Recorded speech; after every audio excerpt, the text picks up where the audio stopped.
एक बाबा जी कहते हैं कि जो यहाँ मरा है वो मरा नहीं है, वो मोक्ष को प्राप्त किया है। मोक्ष ऐसी कोई चीज नहीं है कि कोई उठा के दे दे और कोई खींच ले, ठीक है ना।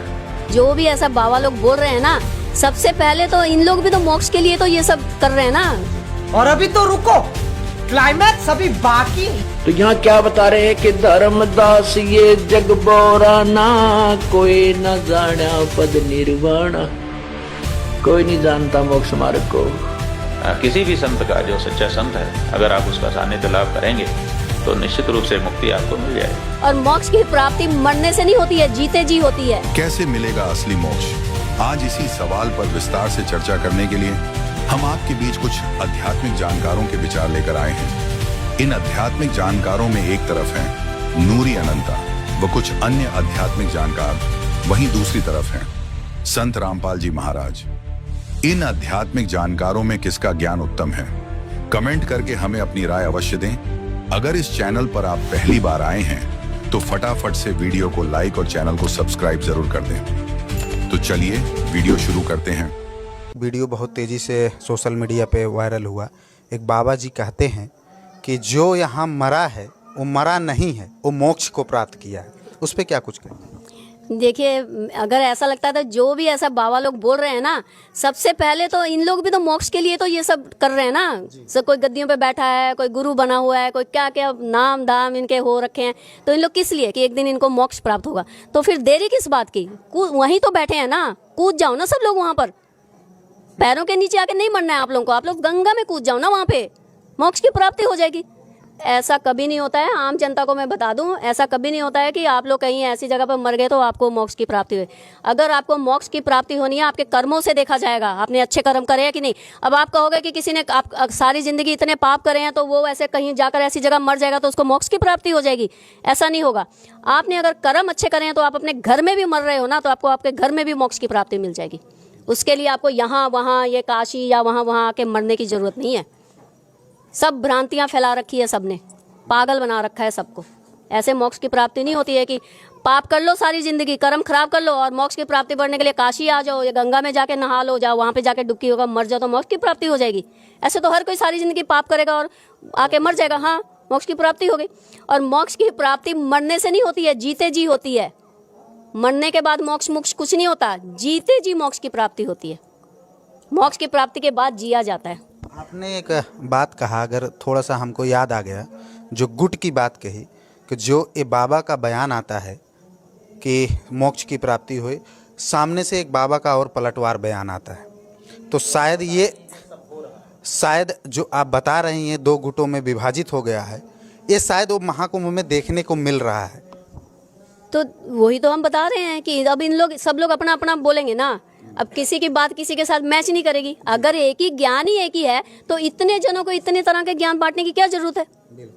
अब ये चीजें जब आप इसको डिफरेंस को समझिएगा, अब जब अलग एक टीम आएगी ना निकल के, अध्यात्म लोग जो आएंगे, जो सत्य को प्राप्त हो रहे हैं, उनकी सबकी एक बात होगी। उनमें आप कभी अलग अलग बात नहीं देखोगे। वो एक ग्रुप जब सबके सामने आएगा ना दुनिया के, उनकी एक बात होगी। उनकी बात ऐसे नहीं होगी कि वो मैं अलग बोल रही हूँ, सामने वाला अध्यात्म वाला अलग बोल रहा है, वो अलग, ऐसा नहीं होगा। उनकी एक बात होगी।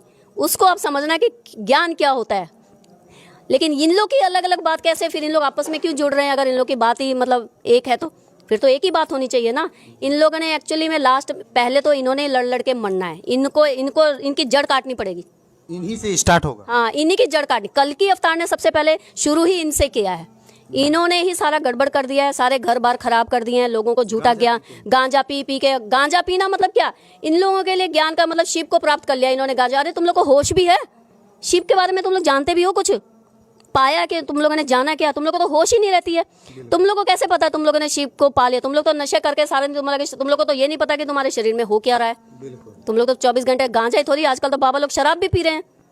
आजकल तो बड़े बड़े महागौरी बने फिरे हैं, खप्पर रखे हुए हैं, उनमें शराब डाल डाल के दिन में 10 बार भोग लगाते हैं खुद को, बाबाओं के नाम पर, भैरव के नाम पर।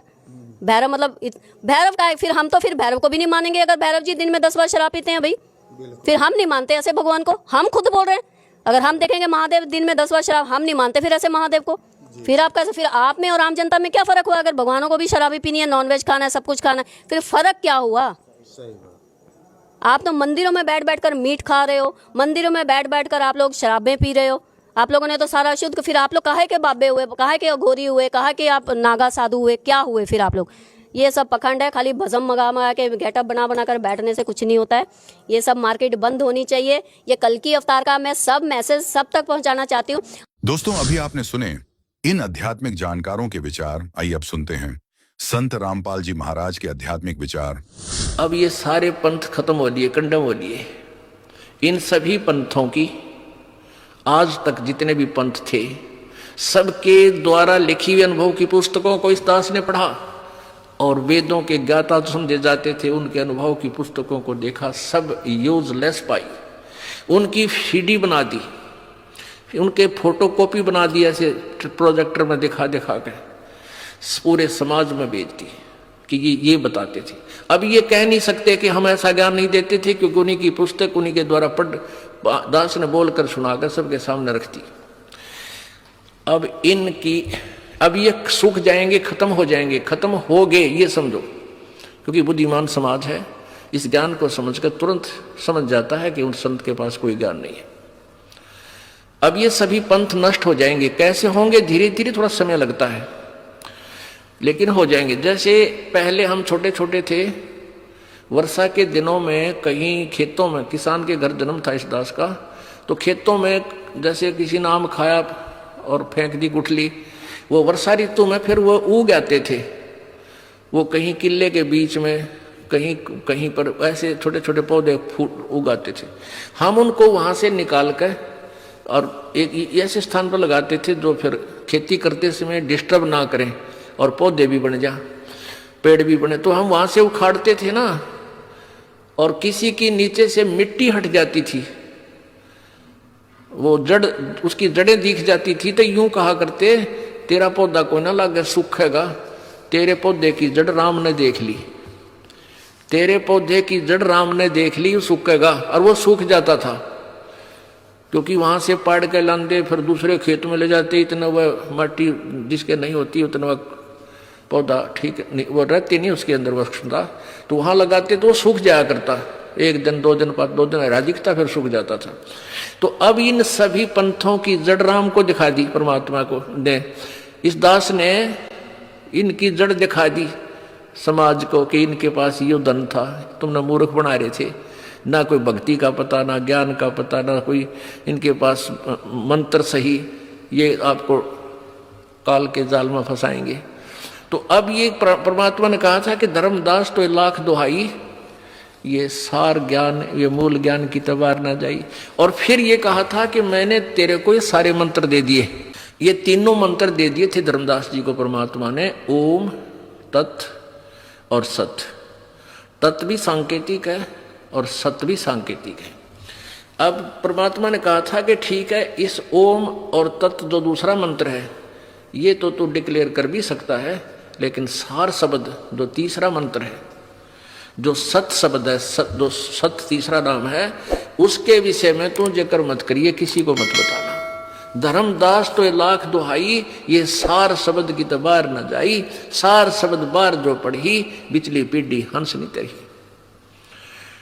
अब आज तक इस पूरी पृथ्वी पर ये 2 मंत्र का जाप तो सार्वजनिक पहले भी हो चुका था इस गरीबदास पंथ में। कबीर जी ने भी अपनी वाणी में लिखा है, ओम और दूसरा मंत्र जो तत् है, ये दोनों मिलकर सतनाम बनता है। लेकिन इसको ना कबीर पंथी समझ सके, ना गरीबदास जी वाले समझ सके ये मंत्र क्या है, और के में मंत्र देते रहे और वो क्लियर लिखा हुआ है, लेकिन सार शब्द फिर भी गुप्त रखा है। धर्मदास तो 1,00,000 दुहाई, ये सार शब्द की दबार न जाही। इस सार शब्द के बारे में केवल इस दास को अधिकार है आपको देने का, इससे पहले किसी को अधिकार नहीं था। और अब ये सारे आपको सब मंत्र मिलेंगे, आपका मोक्ष होगा। आपका सबसे बड़ा सौभाग्य है कि आपका जन्म इस कलयुग में हो गया, उस चरण में आज बैन उठ गया इस काल का, आप सभी पार हो गए। चाहे कोई मजदूर है, चाहे कोई सेठ है, चाहे राष्ट्रपति है, यदि वो सतभक्ति और समर्पण भाव से करेगा तो सभी की जहाज में बैठकर सतलोक जाएंगे। ये ऐसा मंत्र है, आपको दिया जाएगा, ऐसा ज्ञान है। सबसे पहले आपको विकार रहित किया जाएगा, सब बुराई छुटाई जाती है। बीड़ी, शराब, मांस, तम्बाकू, चोरी, चप्पा, ये रिश्वत वगैरह ये सारी त्यागनी पड़ेंगी। फिर देखना तुम्हारे घर में बरकत, कितना आपको सुख देगा भगवान, आप सोच भी नहीं सकते। और आप ये सोचा करोगे सचमुच परमात्मा सुना करते ऐसा सुख देता है, आपके घरों में डेली होया करेंगे। जैसे कल आपने देखा, कल आपने सुना उस गरीब परिवार की कहानी कि मेरा छोटे से का बाप मर गया था और पिताजी की मृत्यु हुई तो लोन ले रखा था बैंक से, वो लोन भर नहीं सका, हमारी बहुत खस्ता हालत थी। और माता अकेली रहेगी, कुमार नाली मजदूरी करे, और लोन आ गया कई हजार रुपये रोजाना, महीने 2 महीने में बैंक से वो लेटर आ जाए तुम्हारा इतना लोन है भर दो। तो उनकी माता गई थी वहाँ पर बैंक में कि भी ये तुम्हें पर्ची भेजी है, इसका सारा तो मैं नहीं भर पाऊंगी और जो ब्याज रहित अगर लेना चाहो तो मैं दे सकती हूँ। इस तरह कोई सोच कर गई थी वह, कोई क्लियर करो तय। तो कलर कहने लगा तुम्हारा बैंक में कोई लोन शेष नहीं है, तुमने सारा भर रखा है। वो उसके साथ शर्वरी है कि तू ढंग से नहीं देखता है, तुम कल ने फिर मेरे से हमारे पर और दुगना तिगना बना के भेज दोगी, तो ढंग से बता मेरे को। उनकी दोनों की लड़ाई, ऊंचे ऊंचे बोलने लगे। बैंक मैनेजर आ गया, कहने लगा बहन क्या झगड़ा है तुम्हारा? बोला जी मेरा हमारे यहाँ चिट्ठी भेज रखी तुमने हैं और ये हमारे ऊपर लोन है, यूँ नो का लोन तुम्हारे पास है नहीं, तुम फिर इसका दुगना बना के भेजोगे, हम थोड़ा थोड़ा देना शुरू करें जैसा हमारी गुंजाइश है, कुछ कराएं इसका तो बताओ, मुझे क्लियर बताओ। बैंक मैनेजर ने बोला जा बहन जी मैं देखूंगा, मैं खुद चेक करूंगा। उसने खुद चेक किया, कंप्यूटर में देखा, कंप्यूटर में देखा तो कहने लगा तुम्हारा सारा लोन क्लियर है। वह फिर शर होगी, न बोली तुम मत बकाओ मेरे को, ये तुमने चिट्ठी भेज रखी। वह चिट्ठी उसने दी पाड़ और लिख कर दे दिया कि तुम्हारा कोई लोन नहीं है, समोर मार दी। बोलो सतगुरुदेव की। अब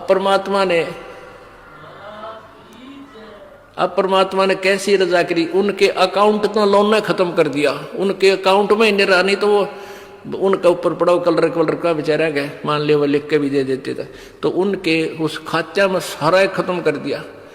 और परमात्मा ने के लाग गया देरी, वो घर भर दे परमात्मा आपका पैसे से, ये सत्कर मान लेना। ऐसे भक्त हमारे को बताते हैं जी मेरे एक बार 5,000 रुपये बढ़ गए, इतने पैसे धरे थे 3 बार गिन के गरीब आदमी, और 5,000 रुपये बड़े पाए। तो पुण्यात्मा विश्वास रखना मालिक पे, 2 नंबर के धंधे करके दूने पाप कमाओगे और अंत में पापों की गाड़ी भर ले जाओगे। यहाँ परमात्मा आपके आने वाली आपत्तियां, जैसे आपके ऊपर कोई पाप कर्म के कारण कोई दंड आना, उसको भी खत्म करेगा। तो इसलिए परमात्मा बताते हैं, अपनी महिमा आप बताते हैं, आजा बंदे शरण राम की फिर पाछे पछतावेगा भाई, आजा बंदे शरण राम की फिर पाछे पछतावेगा।